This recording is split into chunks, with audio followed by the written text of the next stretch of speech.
Have you ever wondered what it takes to move arcade games and pinballs? Can you do it for a career? Can you do it for a living?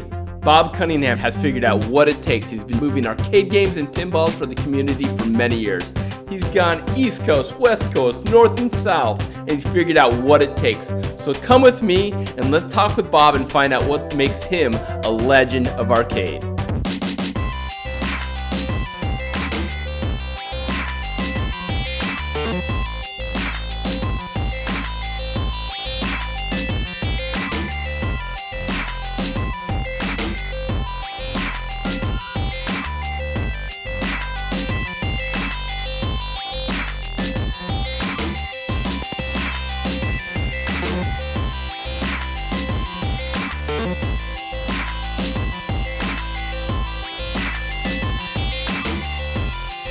Good afternoon, everybody. It's Andy from MTC Just Cades. I'm here with Bob Cunningham. Today, we're here with another Legends of Arcade. Again, Bob Cunningham, thank you so much for coming. Thanks for coming. All right, so Bob is a legend, a behind-the-scenes legend that's always in the moving and the shaking of arcade games, specifically the shipping and moving of arcade games.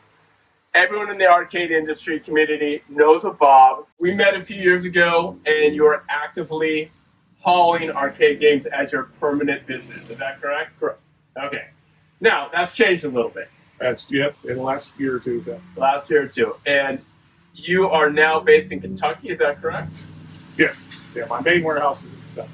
Main warehouse in Kentucky. And it's in the As-Found arcade machines, right? Is that the main? Okay, very cool. If we can, I want to back up a little bit, find out kind of how you started getting into the arcade, moving, shipping, and just arcade business in general. Okay. And I say arcades, pinballs, and shipping and so forth. Yeah. Well, I started back in 2012. I started coming up from Florida and going to Atlanta, buying a machine or two, bringing them back. And people started finding out that I was going that way and needed the machine brought back. So I said, what, give me $100, I'll fill up the truck and bring it back. Get some fuel money. And over time, it just started growing and through social media and Facebook. I wasn't on Facebook. Everybody's, oh, you're going to get on Facebook. I didn't want any part of it. They talked me into it, and it just went nuts. After that, it was, went from doing one or two machines a month to when I stopped a year and a half ago, over 500 machines a month through my truck. And I had another couple of trucks that come on various times throughout the year when we get busy, and we'd run 800 machines a month. So got to be too much towards the end there. I did it for almost 9 years straight, doing nothing but coin op, handful of other things here and there, but mainly it was all just coin op. And it just got to be too much for me. Couldn't find drivers. Nobody wanted to work. They all think you're on vacation. They don't realize how much work this really is, moving 300-pound machines all day. A year and a half ago, I had to make a decision health-wise. Body's not going to keep doing this. Joints are hurting, things like that. So I had to retire. Tried to bring on a couple of people. Never happened. Right? They just disappeared. The one guy lasted 6 weeks. He was gone. And I still get calls today. Dozens of calls every week begging me to please move machines because there's nobody doing it. But I do a few, as you can see, I do a few here and there, but mostly buying and selling now. Gotcha. And you started about, you said 9 years ago? Correct. Okay. How were you involved in the arcade business before that, before moving and selling and shipping? Me and my fiance had a billiard store in Florida since 2007. And we did a few arcades, mostly pool tables, but it was a handful of arcades and pinballs. Pool table business started to kind of wane a little bit. We were looking to do something different, so I started doing arcades, fixing them, cleaning them up, restoring them, and all that, and selling them off. And that just kind of morphed into hauling machines for everybody, and figuring I'd get my stuff moved for free. I did, but then I never had time to fix my own stuff or sell my own stuff. I just was hauling everybody else's. So. And you had a few coin-op businesses in Florida, any bars or anything like that? Yep, had a couple of pool halls, one in Vera, one in Sebastian. And did you find, when you started getting into it slowly, that the money was bigger and better in moving than in actually fixing up and selling, or just different? When I first got into it, it was $100 a machine I was charging, so it was nothing. It was basically to get my machines moved from point A to point B at no cost to me. Right. And that's what was my purpose. money wise, it covered my cost. And then I had inventory that I could sell, and that was okay. It was, like I said, it kind of morphed itself into just so many calls to move these machines. So the price started going up. Now I'm still in my trailer. I had to buy more equipment, bigger trailers, more trucks. I started out with a little Sprinter van, right, and then went to Penske trucks for almost 2 years. Okay. Penske trucks. Arai or anybody I could get a truck from. Right. And living in those, for a year or two at a time. And so, it just kind of grew itself as it was going. And I wasn't looking for this. I wasn't looking to move machines. None of that. That was that. It was going to be a hobby. Right. We were done with that business. Let's go have some fun. And it's been fun. It's been a blast. Right. You get to see the country and meet lots of crazy people. Lots of great collections. That's so cool. When you really started getting into it, was it on the East Coast that really kind of kick-started it? Yeah, it was the 95 corridor, basically. Yeah. I knew that. I've been up and down there because prior to doing this, and kind of in the beginning when I was doing this, I was also moving cars for clients, snowbirds from Florida back and forth to the Northeast. Okay. So I knew the corridor very well, from Chicago over. And so I would run those routes, and it was fairly simple. I knew them. I knew people up there, so it was helpful. And within, I'd say, 2 years of starting this, then I started going from, 5 states, 10 states, 15 states. And for the longest time, I was doing 37 states, Texas to the East Coast, everything from Canada to Florida. Okay. That was when I got the warehouse in Kentucky. That was kind of central to everything. Cheap rent. It was, it kind of grew itself that way. Where I went to where the people wanted me to go, and I tried to keep the trailer full from point A to point B, going out and coming back, and flip it a few times throughout the week. Which is a task. Right. And setting routes and doing all that and buying and selling and doing all at the same time, it was a lot, but it was a challenge. And that's what I enjoyed. So people keep saying, you can't do that, you can't do it. I'm going to do it. From your experience, what pockets have you noticed? Where are they? It's pretty consistent. East Coast seems to be the biggest area, and that's I worked at the most as well. Okay. West Coast, I've been going out there 2 or 3 years now, so that's growing. There's some big pockets out there. It's a different world.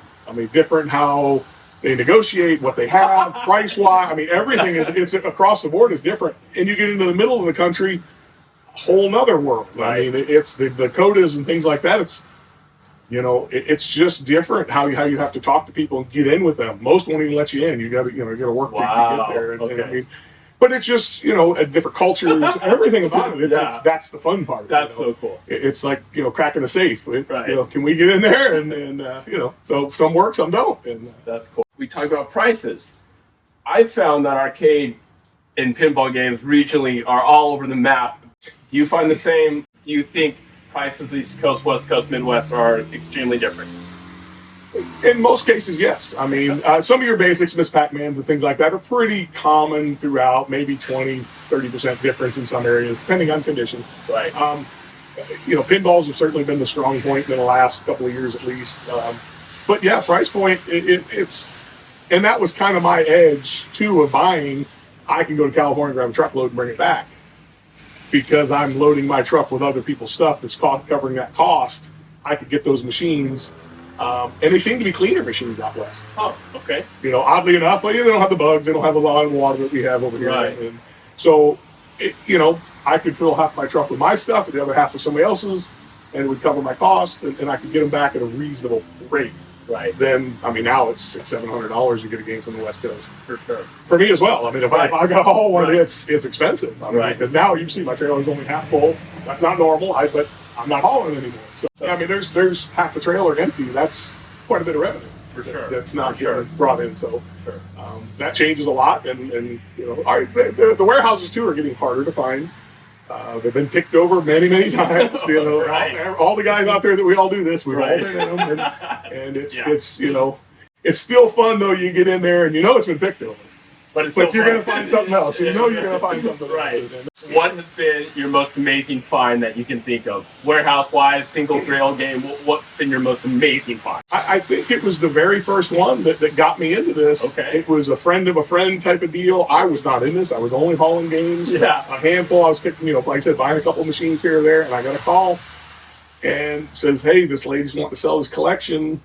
you know, we know you have the resources and the ability to go, but they all have to come out. That you got to do them all. It was supposed to be like 78 machines. Oh my god! And I'm like I said, I'm new to this. I don't know. I'm at 78 machine. What am I going to do with that? I don't have a warehouse. Right. So we work the deal, and I buy it, and I'm 10 days away. I don't know anything about PayPal. I'm learning. I have to set up a PayPal account. I got to give this lady money. I don't know her. She doesn't know me. Right. And it was a substantial amount of money. Right. And I thought, well, make it or break it. Let's see if we can do this. And it turned out to be a very good deal. From there on out, it's just been, you know, we've had warehouses of 400 games at some point. Right. I think it was the largest, about 420 games. Wow. Most of them average 50 to 100 games. And out of that, you get 25, 30% that are decent. You know, the rest of them are a lot of parts and wet cabinets and all that. And termites and rats. Right, exactly. So, what's the craziest thing you have found in an arcade game? Oh, I found, everything. I had a whole dead family of possums. I don't know how they got in the game, but it was the mama and 3 babies, and they were petrified in the bottom of this cabinet. Okay. And as the name says, as found, the client got it. I'm not cleaning it out. Yeah. You get it. That's right. That's cool. Yeah. So I know the folks that have been successful in the arcade industry, regardless of what niche they are, have been extremely hard workers, and you absolutely fall in that category yourself, and you touched on something. It is possible to make a substantial amount of money moving and shipping arcade games, I'm going to guess. Oh, absolutely. Great at them. I mean, you got to want to work. But that's it. How, and you said you spent years on the road. Is that, that's pretty accurate, right? My last year was probably the longest and hardest that I worked in a consistent year.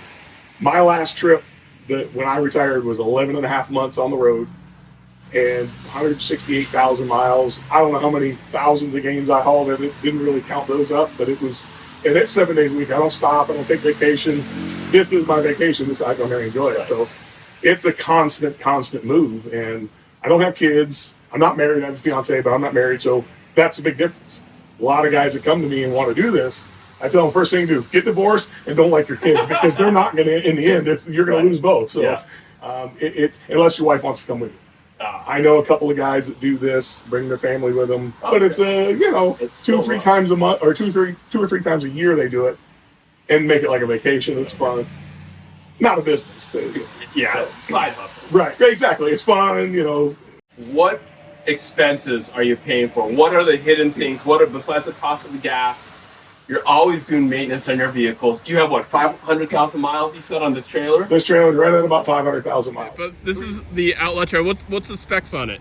It is 38 feet long, 24 feet of cargo space, 14 feet of living space. Did you custom make it, or did you buy it as is? Custom made.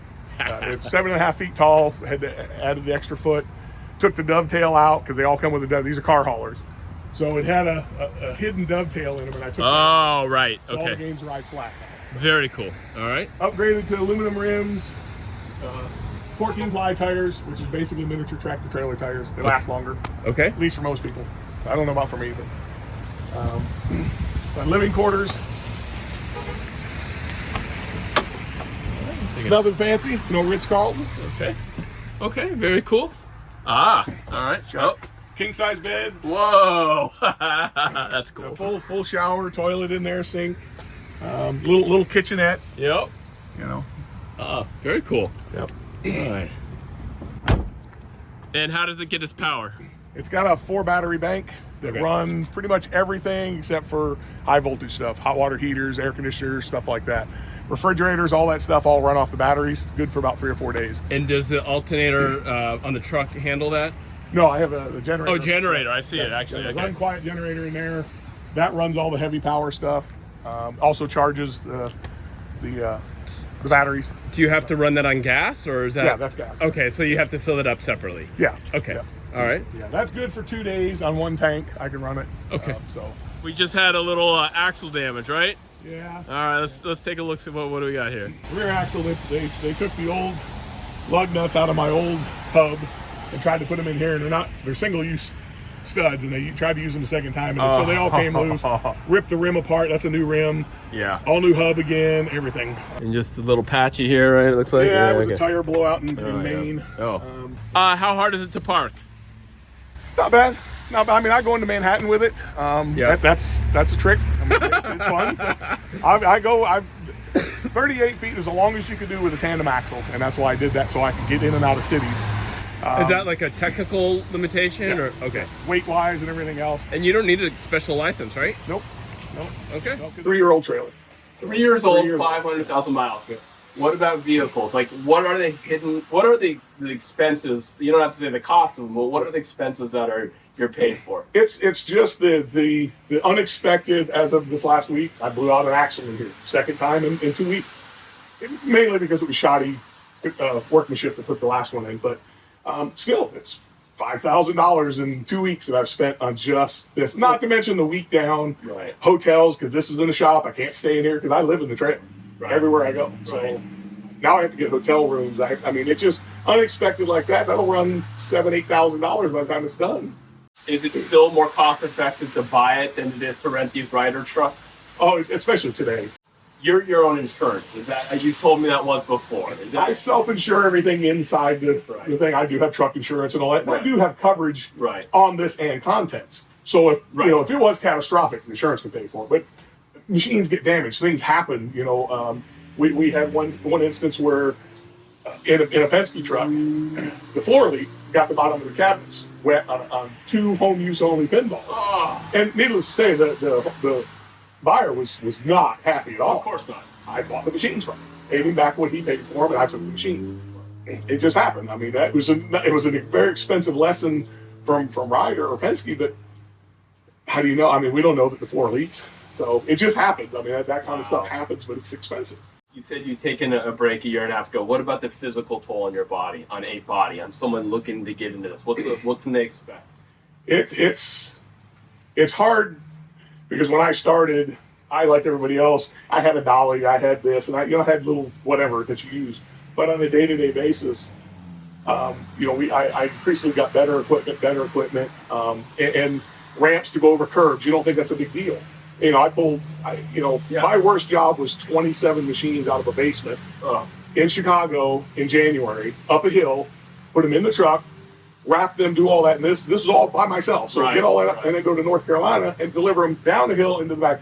Well, I didn't have ramps. We didn't have escalators. We didn't have any of that stuff. Yeah, So it was all pulled by hand, every bit of it. yeah. That was a huge toll on my body. I took a week off after that. But now with ramps and escalators, it does help. Okay. But it's expensive. Yeah. My current dolly cost me $500. Yeah. My old dolly I had for 30 years probably paid $50 for it. Right. So, Right. but it was a big steel, heavy thing, and And have you used these self? Oh yeah, I've got one. I've got one in my shop. I don't carry it anymore because I don't do stairs anymore. Period. If I have it, I'll use it. So I just don't bring it. Majority of what you do is this like your games you buy and sell now, and then certain people will hear that you're on a road trip and give you a call. How does it work to fill this house? The trailer? Right now, I mean, everything in here, other than a couple of machines, are mine that we sold. I happen to be in Chicago. This is Big Lebowski, the first one ever made. So Oh, wow. that's the original prototype. Gotcha. So, I know the buyer. Right. I've moved for him before. Okay. I happened to see him at the convention. He asked me, "I'm going this way." Fine. And I know what it is. It's very special, and you didn't want to send it to STI or any of these other companies, Right. because they go warehouse to warehouse, and you never know what's going to happen. Exactly.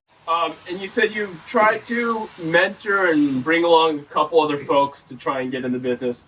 And they all say they want to do it. And like I said, they enjoy it. The money was good. They made great money, but Right. they just, the family Yeah. and life on the road. Some of the newer guys that have started up, they live in hotels and restaurants and that's expensive. Yeah. That eats right into everything you're. My first couple of years, I was sleeping in Penske trucks in the cab. Yeah. You go to Walmart, you grab a couple of TV dinners, you pop it in the microwave somewhere, and that you go to the truck stops for showers, and it's life on the road. But to make a living, you got to. Got it. Where do you see yourself in 2, 5, 10 years? My fiance retires in 3 years. She wants to come out on the road with me. She loves it. It's like camping for her. She absolutely loves it. She wants to settle back and enjoy and travel and Wait, I have an idea. Outbound arcade machines, Hawaii edition. Well, the only place we haven't been is Alaska. Okay. And we were supposed to do that pre-COVID. The year COVID hit, we had planned an 11-week trip. Oh wow! Up to Alaska and back, right? Pulling the trip, and now it's just it's changed so much. I don't know that we have time to do it right now, but that would be our last state. We've been to 49 states, and so. So you think at least in the near future, you want to continue this and maybe bring your fiance with you? Sure. I mean, I love the picking. I mean, that's the fun part is that, opening that door and you just don't know what's in there. And I love finding new in the box stuff that's been, even if it's, I mean, I found old 8-tracks that they have no value to them, but it's pretty cool. There's a 1970s 8-track still in the box, Do you find that there's been a couple cute folks that whose names have always popped up and have kind of been in the industry, and you continue to hear those names, and there's like a small clique of folks, or is it just growing, the amount of folks that you're talking with? Yeah, it's both. I mean, originally, it was probably 5 or 10 guys. I got to know them, and then, like I said, it just immediately they're passing out my information, and all of a sudden it just lights up, and in a matter of no time, there's 2,000 or 3,000 people on my Facebook, and I'm like, I don't know any of these people. What's going on? I didn't understand it, and then like, craziness how it's gone. But now I see so many new names. Yeah. The community is so close knit. I'm finding guys in California that know people over here for a long time. I mean, if this is not overnight, these guys have known each other for years, and I'm putting them together. Besides the names that you've known within the arcade industry, tell me, have you gotten any celebrities? We've done quite a few. Some I can't name. That I want to ask. Okay. I mean, we did Michael Jordan. We did his pool tables and stuff. And we sold him some arcades. But we've had quite a few celebrities that we've done business with. All right. So I like to kind of wrap up my interview with 2 questions. I know you said you weren't a arcade guy at first, but you were pinball. So what was your first pinball? Or if you remember your first arcade, we'd like to know those things. First pinball was T2. Always been my favorite. Great game. Found it in a place and bought it for $500 and played the hell out of it, and just have always enjoyed that. Well, what about arcade? I mean, I'm not any good at it, but I've always liked Tron. I've just liked something about it, the colors, the lights of it, and the movie was fun. Yeah. But not being an arcade guy, I would say, and it's difficult. I'm horrible at it, but that would probably be my best. Very cool. Yeah. Okay. Well, cool. Before we wrap up the interview, as found arcade machines, what would you like to tell people to check out, or? Well, our Facebook page. I mean, obviously that's where everything is done. When we buy something, I post it up there. Once I do pictures, test it, and know what we have, and I only sell what I know, and I don't sell games out of here without plugging them in. Because I don't want to sell you anything bad, Okay. So everything goes on that page. On the As Found Arcade Machine. So. All right, guys, that's going to do it for me. I'm going to thank you again. Really appreciate Bob. Appreciate you coming out here and talking with me. Again, check out As Found Arcade Machines. We'll catch you on the next episode. And thanks again. Thanks.